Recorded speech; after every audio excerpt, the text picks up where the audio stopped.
منتقل کر دیا گیا ہے۔ ان میں سب سے زیادہ جنوبی پنجاب کے پسماندہ علاقوں کے اسکول شامل ہیں۔ انصاف آفٹرنون پروگرام کے تحت 577 پرائمری اسکولوں میں ایلیمنٹری آفٹرنون کلاسز شروع کی گئی ہیں، جس سے 22,000 طلباء مستفید ہو رہے ہیں۔ کرونا کے دوران اسکول کی فیسوں میں کمی بھی لائی گئی۔ یہ پہلی مرتبہ سرکاری طور پر انصاف اکیڈمی کے تحت طلباء کو آن لائن ریکارڈ اور لائیو لیکچرز اور آن لائن کورسز کی سہولت فراہم کی جائے گی۔ لاہور کے 100 اسکولوں میں 23,000 طلباء کو این جی او کے تعاون سے معیاری کھانا فراہم کیا جا رہا ہے۔ 12 پسماندہ اضلاع میں اسکولوں میں طلباء کو لنچ فراہم کرنے کی تجویز کا جائزہ بھی لیا جا رہا ہے۔ پنجاب میں فروری میں انرولمنٹ مہم شروع کی گئی، جو صرف 6 ماہ میں 10 لاکھ بچوں کو اسکول میں داخل کیا گیا۔ پہلی مرتبہ ٹرانسجنڈرز کی تعلیم پر توجہ دی گئی اور ملتان میں پہلا ٹرانسجنڈر اسکول قائم کر دیا گیا۔ سرکاری اسکولوں میں پہلی مرتبہ 5ویں اور 8ویں کے روایتی امتحانات ختم کر دیے گئے اور اس کی جگہ اسکول بیسڈ اسسمنٹ نظام متعارف کرایا گیا۔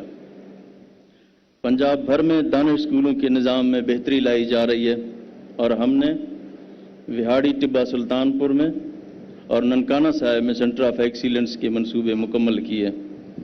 اب انشاءاللہ تاندلیاں والا، تونسا اور منکیرا اور اب چکوال میں سینٹر آف ایکسیلنس کو جلد مکمل کیا جائے گا۔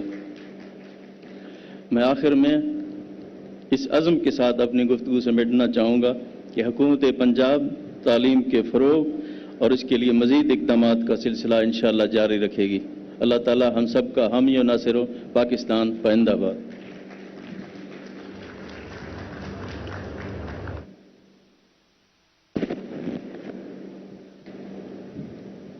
بہت بہت شکریہ جناب وزیر اعلیٰ پنجاب۔ اب میں دعوت دینا چاہوں گی منسٹر ایجوکیشن پنجاب جناب مسٹر مراد راس کو کہ وہ اسٹیج پہ ہمیں جوائن کریں، تشریف لے کے آئیں تاکہ وہ اپریسیشن شیلڈ پریزنٹ کر سکیں عزت مآب پرائم منسٹر صاحب کو۔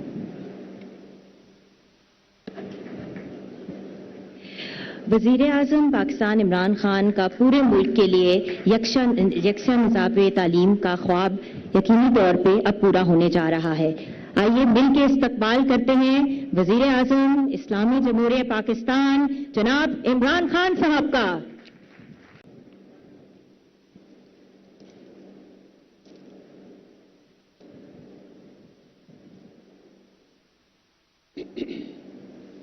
بسم اللہ الرحمن الرحیم۔ ایاک نعبد و ایاک نستعین۔ جناب وزیر اعلیٰ پنجاب عثمان بزدار،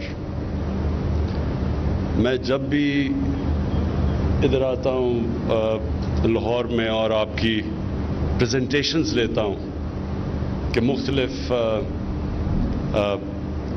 ایریاز میں آپ کیا کام کر رہے ہیں، جس طرح آج میں یہاں آیا ہوں اور مراد راس نے یہ بڑی ڈیٹیلڈ تعلیم کے اوپر پریزنٹیشن کی، تو میں ہمیشہ یہ سوچتا ہوں کہ آپ کی اتنی آپ کام